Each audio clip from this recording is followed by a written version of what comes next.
All right. Hey, everybody. This is Jeff from Padooty.com. You can reach out to me anytime with any questions about what I'm about to share with you because I really feel this is the next wave of podcasting. I've had this idea for 5 years now.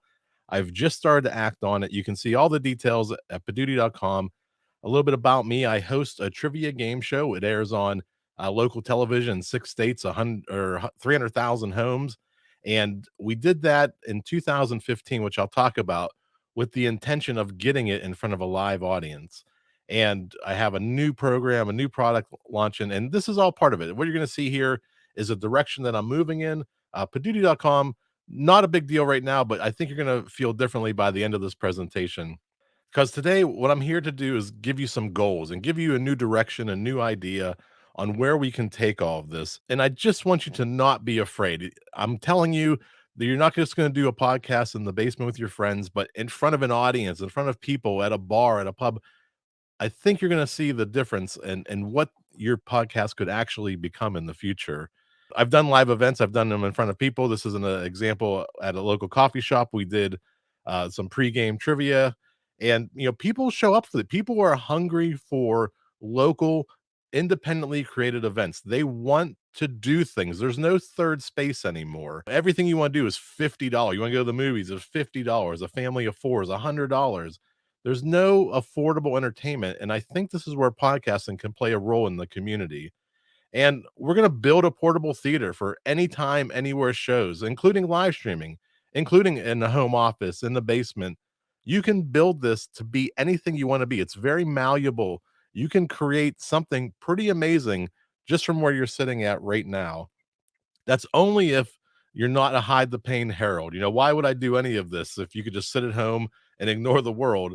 You can get out there, and I think you can be a pillar of your community.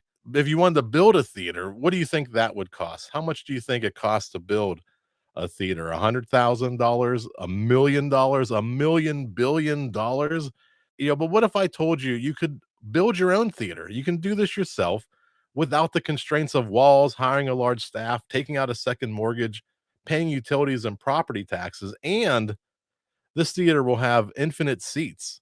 It can fit in the back of your sedan and cost less than $2,000. So how did I get here? Why am I asking these questions now? What is a theater, a club, or a stage, right? I started to really ponder what do we consider these places? Why are they physical locations? Where are they? Why are they always in the same place? Why do they have these constraints? Can that theater be mobile? Can we take that anywhere? You see this with concerts and comedians. They take a tour on the road to the world, but it's only presented to a small local audience. What if we could take that on a tour and share that experience, that one-time performance with people all around the globe? Is it because of our limitations of podcasts? Do we just think of it as audio distributed through an RSS feed? The definition of a podcast has really changed over the last 4 years. And I think this is the time to capitalize on that. So if we do decide that a theater is mobile, it can be viewed from anywhere. That performance can be viewed from anywhere. Does that now mean you're not restricted by seating capacity? So if you were to rent a building, maybe it has 100, 200 seats capacity, and you sell 200 seats, that's it. You're sold out. But if that performance can be sold to the world with virtual tickets, now you have something that has unlimited potential. Because when you think of live podcasts now, you're probably thinking of shows like Ask Me Another, Doug Loves Movies, Wait, Wait, Don't Tell Me.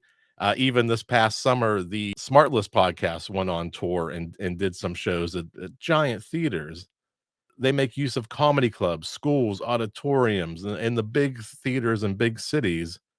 And you're thinking, well, wait a second, those shows can do it, but I can't fill a comedy club or theater. But somewhere between your basement and selling out Madison Square Garden are thousands of coffee shops, bars, birthday parties, college parties, raging kegers, small clubs, parks with stages, backyards, and everywhere else. And using those locations, you can complete a live podcast product. You can create this. You can run the show in front of an audience. You can capture that audio and video. You can stream that to anywhere. And then you can then take that audio later on and release it as a podcast. So how do you get out of the basement, right? Right now, this is where you're at. You're solo with friends. You're usually living in your living room or home studio, but you want to do the next thing. How do you get to the next thing? You can live stream your podcast to your social channels. This is kind of like the next phase. You're already recording audio. How do we make that a live show? Or you can go the other direction and you could record that show in front of a live audience. If you want to, find a a coffee shop, a bar, somebody small who on a Tuesday night isn't doing much of anything. Let them give you a chance and see what you can produce.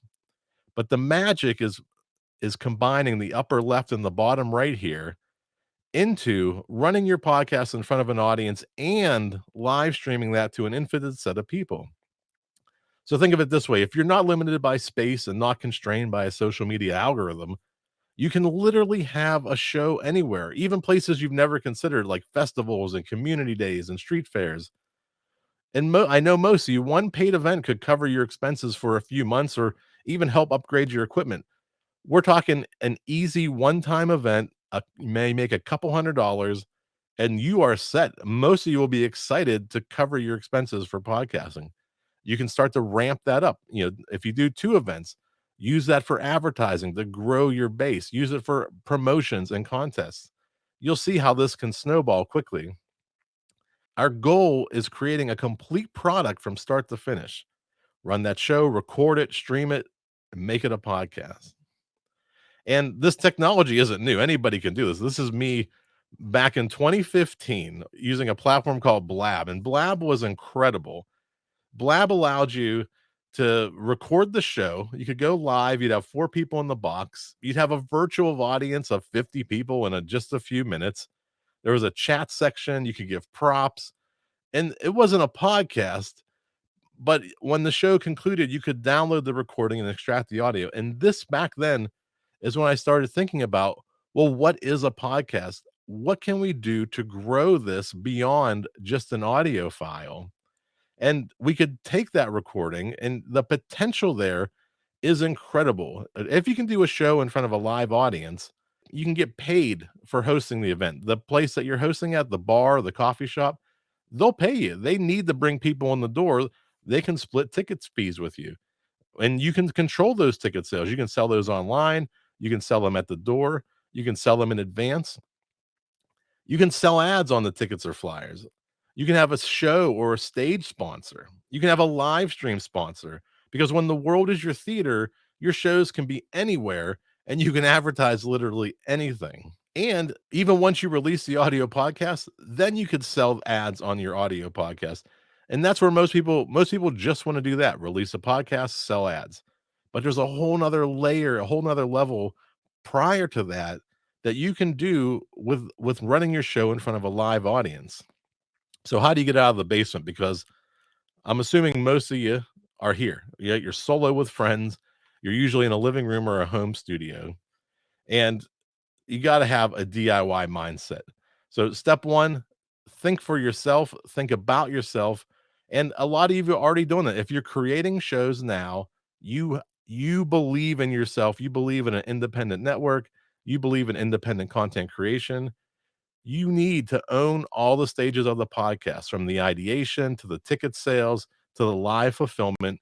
You want to have control over all of those stages. Don't outsource that to third parties. You need to control that. You want to accept the challenges, the hurdles, and the struggles, because you will run into some. This is not as simple as it sounds, and I'll go into that. And you don't want to wait for live events to happen to you. Make them happen. Whether you have a friend in town that also does a podcast, maybe the 2 of you can do the same show at the same location on the same night and split the money. You can start to build this up, just like the comedy scene started to build itself up in the 70s, where they were doing shows at the back of Chinese restaurants, at bowling alleys, and all kinds of places, because it didn't exist yet. And right now, there really isn't a place for live podcast. You're in the phase to create it, just like they did 40 years ago for comedy, because no one is going to do this for you. You have to do this yourself.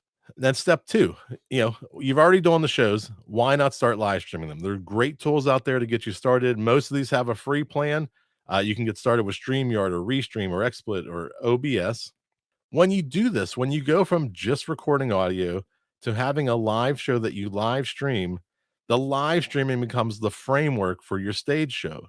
Use these streams to develop and practice how your show will flow in front of an audience, figure out the audio issues, figure out the video issues, figure out the lighting issues, and, start laying this out. Start thinking about, what do I need? Okay, so if I'm at my desk, I have my camera, I have my microphone.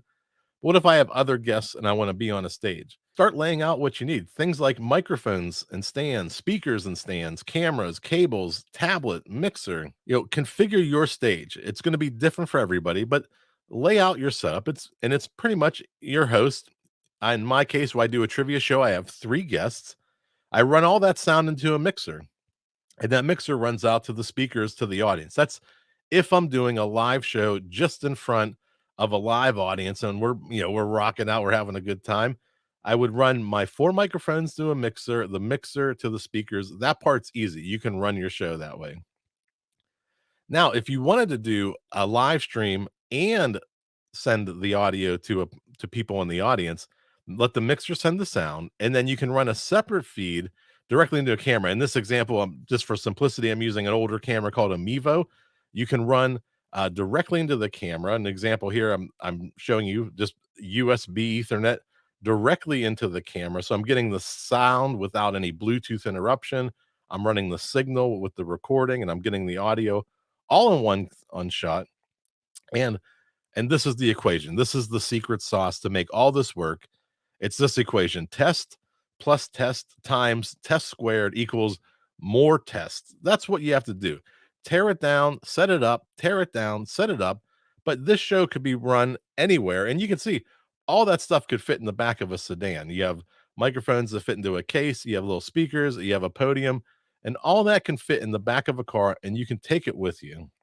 And this is what I'm talking about: set up and tear down. You have to practice this part over and over. Figure out how much square footage you need to run the show. Test audio and video over and over. Can you repeat this process? Can you trim anything from the process? You can make it lean and mean and clean and get this up and down in an hour or two. Pop into a bar, into a coffee club. You're not disrupting them. You're setting up, you're ready to go. You run the show and you get out. You're ready. I know you are. You're ready to test the waters. You can produce an audio show. You're already doing it. Now you can produce the video of the audio show, and you can run that show in front of a live audience. So guess what time it is? It's time to make the podcast live. This is what I want you to do. Take from this, get out there, make a live podcast, do something fun, begin reaching out to coffee shops and bars and birthday parties and college parties and raging kegers and small clubs and parks with stages and backyards and everywhere else, because the only thing left for you now is to get started. Reach out to me at any time. I'm happy to help you. This is what I'm doing at Paduti. If you want to run a live event, or if you want help with ticket sales, or you want help facilitating, just check out what we're doing over there. This is for independent content creators. It's platform agnostic. So whether you want to live stream to YouTube or to Facebook or to Twitch, it doesn't matter. You can list your shows, you can send RSVPs to your attendees, you can sell your own tickets. It's a pretty exciting process, and I can't wait to see you there. Check it out, Paduti.com. I'm Jeff at Paduti. I will see you again.